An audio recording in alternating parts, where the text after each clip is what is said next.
Magawa ng piyaya. So, anong gagawin na pagkatapos nito, kuya? Anong pagkatapos niya na ano na? Anong tawag sa palaman? Chocolate. Depende sa flavor. So, ito po, si Kuya, piyaya. Bacolod, piyaya. So, ayan pala. Sarap ang kanyang piyaya kasi talagang authentic. Taga Bacolod pala talaga si Kuya. Oh, diba? Ayan. Paggawa ng piyaya.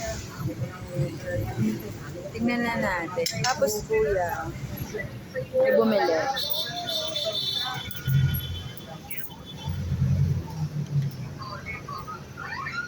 Continuous yung apoy mo, Kuya?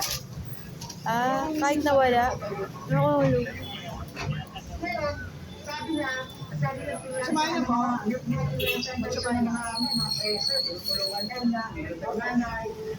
So, nahinto kami sa paggawa. Ayan na, Kuya. Pagka nabilog na, ano susunod?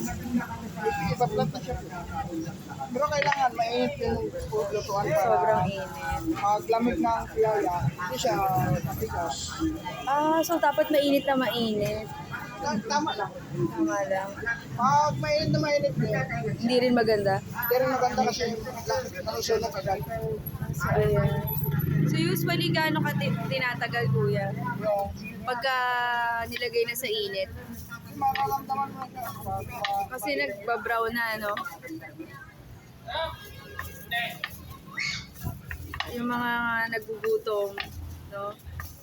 Bigla. Ayan.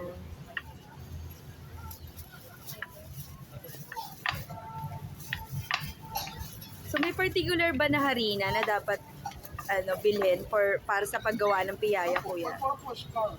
Okay. So, ayan. 15 pesos. Dito lang yan sa Bacolod, Piyaya. Malapit siya sa USD. Thank you, Kuya. Espanya. Espanya.